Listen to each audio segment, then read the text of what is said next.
Chelsea 4, United 0. And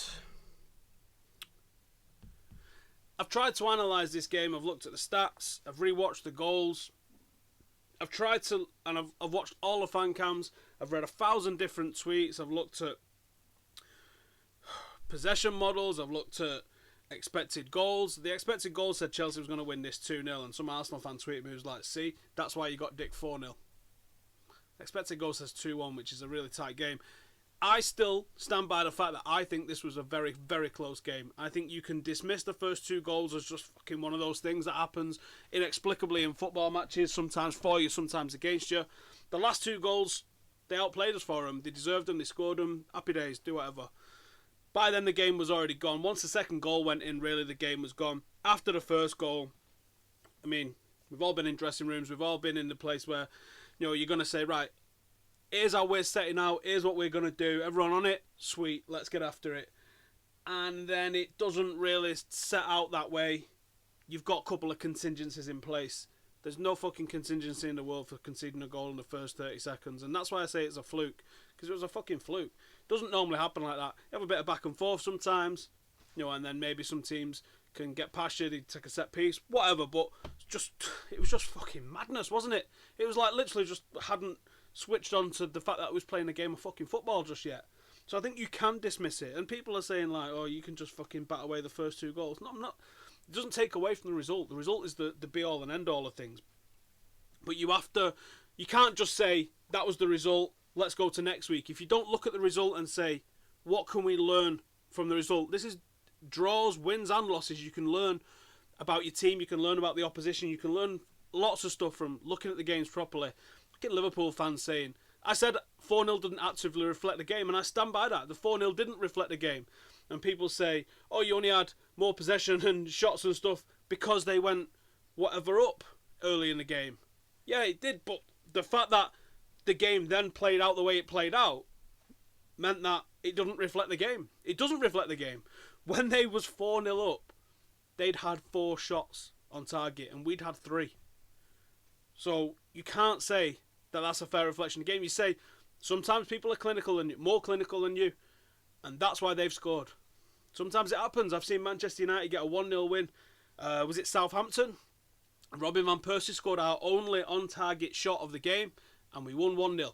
Sometimes it's for you, sometimes it's against you. And we said at the time, we can't carry on playing like that and expect that we're going to do well. Now, it's not the same for Chelsea, because Chelsea did all right, but no one stood out for them, did they? And when people saying that they fucking dominated you, they should have put however many past you. They was massively clinical, and they did look dangerous every time they went forward. But they didn't dominate this game. They didn't dominate this game. That's not to say that United dominated this game. As I said, it was a very close game. We didn't look like we was a goal threat. We didn't look like we had any sort of fluidity to our team play. We didn't look like we was capable of overturning any sort of deficit.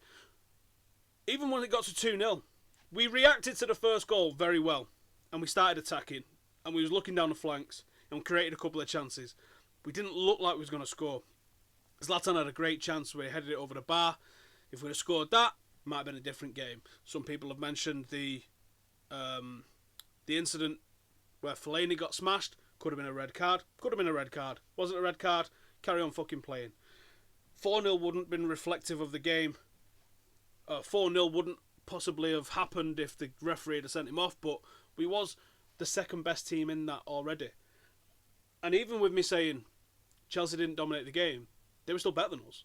I'm not saying that we was the better team by a fucking long stretch. I'm just mitigating all these people that say they fucking walloped us, because they didn't. They really didn't. They was the better team. They deserved their victory, but they didn't fucking wallop us. The same thing happened in the 6-1, and you'll see a lot of revision of history with people. When City beat us 6-1, City blew us out of fucking water. Do you know what? They didn't. I think it was 2-1 or possibly even 3-1 when, was it Johnny Evans got sent off? Or Fletcher got sent off? I think Fletcher might have scored our goal. Johnny Evans was sent off. United then went for it, leaving gaps at the back. City had 3 attacks. They scored 3 goals. It's the fucking greatest day in Manchester City's history. So, you go, was they worth their 6 goals? Yeah, they was. But City had... the result doesn't tell you how a game went. And if you only look at results of games, then you're not understanding football, because results often don't fully reflect how a game went. In the 6-1 with City, and I'm not saying we was the better team or anything that day, I'm just saying there's more to it than the result. In the 6-1 with City, United had 6 shots on goal, right? City had 7. Sometimes this happens. And you say, oh, well, our shots was lower quality shots. Maybe they was. I'm just pointing the facts out to you. The facts are, especially in today, we had more possession. At the point of the 4th goal, we'd had more shots. I think they'd had more on target, but we'd had more shots. We'd created more chances. The territory was ours. We was camped in their half. And yeah, you can mitigate that and say, after they'd already got 3, they was just fucking sitting on their box just going, deal with that, dickhead. Which they was. I'm not saying they wasn't. I'm just talking about the facts of the game without going all Rafa Benitez on everybody. So, I think the biggest problem is there's several. 1, we don't know our best team. 2, we don't know how to best utilise our team. We don't know how to get the best out of Paul Pogba. Zlatan Ibrahimovic was clinical. Now you say, oh, this, that and other about him being a flat track bully. He still put the ball in the net with other people around him, right?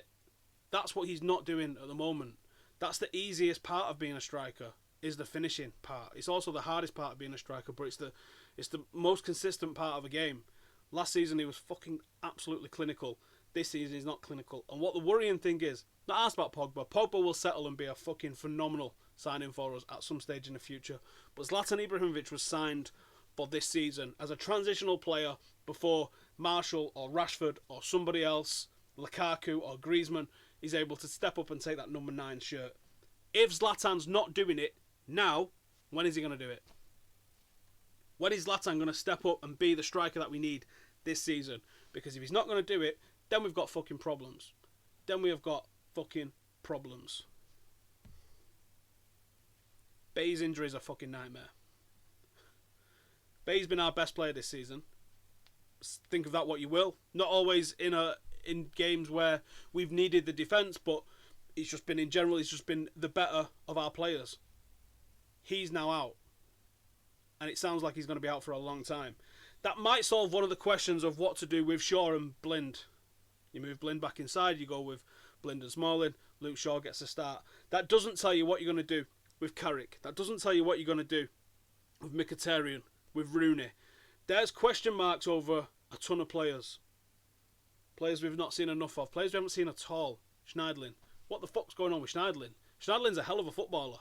He's not even been given a chance this season. I was happy when I saw that lineup today. That was a lineup that I predicted on Full Time Devils this week. I thought that lineup was more than capable of going to Chelsea and causing them problems. I thought we could, and I hoped that we would scrape a 1-0 win. Was fucking way out of that one.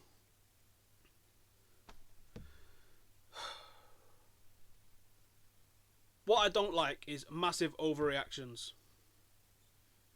Things aren't amazing or shit all the time. Sometimes it's in the middle. Sometimes it wasn't our day. There's 2 teams in a game of football, and you can't always say they won because we were shit, or we was shit, and they was shit, and we was good. And sometimes it's just not your fucking day. Sometimes the 1% difference, which could have been in Chelsea's finishing, is enough to fucking completely and utterly spank you 4-0. The good thing is that league is not over yet.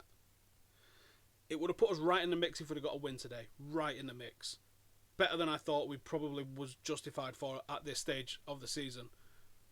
We didn't get the win, as you know. But we're only 6 points away. In a league where I think City alone have got to play Arsenal, Liverpool and Chelsea before New Year. They're going to drop more points. They're on a 5-game streak at the moment without picking up a win. No one's talking about it.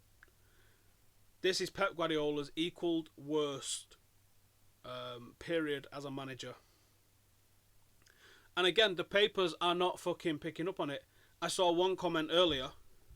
Oh no, it was on the match actually. It was on Sky, and they said, "Don't panic yet, because the last time Pep failed to win in 5 games, he went on to win the treble. So don't panic yet, City fans," or something like that. And you think, fucking hell, can't wait to stab it in to United and Mourinho. And even though he's dropped points again at home, Pep Guardiola's still getting fucking piped off by the media. We've got to hand them their worst or his worst ever. Worst ever. Think about that. Worst ever slide of defeats or failures to win. 6 games. He's never gone 6 games without a win in his life as a manager. Let's give it him. The fucking League Cup means absolutely jack shit, doesn't it? But the Manchester Derby doesn't. This is a chance for United to bounce back. And I think United will play a strong team in this. And I think that might be part of the problem. Because we've played a strong team, pretty strong team in Europe. We had Anfield, we had this, and now we've got that game. It's a lot of pressure in a very short period of time. I think City will rest players, and Pep Guardiola won't give a fuck. And that almost makes him the better man, doesn't it, in a way? Because he's like, yeah, I fucking rested a load, played a load of youth players. You've just put your strongest team out and beat my youth players. Who gives a fuck? Regardless, I still want to see us do it. And it'll be busy at Old Trafford. Hopefully it'll be loud at Old Trafford next week. And we can turn it around and get back into the fucking mix, because we've been so inconsistent this season. Without Bay, it's going to be difficult. We need to get back into winning ways and rack the points up, because like I'm saying, the good thing about this league is that everyone's still got to play everyone, and it's so fucking competitive. No one is able to stick a decent run of games together, which means everybody is dropping points all over the place. If you're able to put a run of wins together, then you're going to not just like find yourself being competitive, you probably go head and shoulders above everyone else, because no one's doing that at the moment. And luckily for us, we're still sort of in it. 6 points? Shit, we've overturned 12 and 15 points with a month or 2 to go. So this is fuck all. What's worrying is that we're hitting these skids early in the season. If you're being an optimist, you can say we're hitting these skids because Mourinho's still finding his feet with this team, and this is a team that's underperformed for the last 2.5-3 years. It might take it a little bit of time to right itself and get going again. It might do, but unfortunately at Manchester United you haven't got that sort of time, you haven't got that sort of patience, and he's going to have to turn it around fucking quick.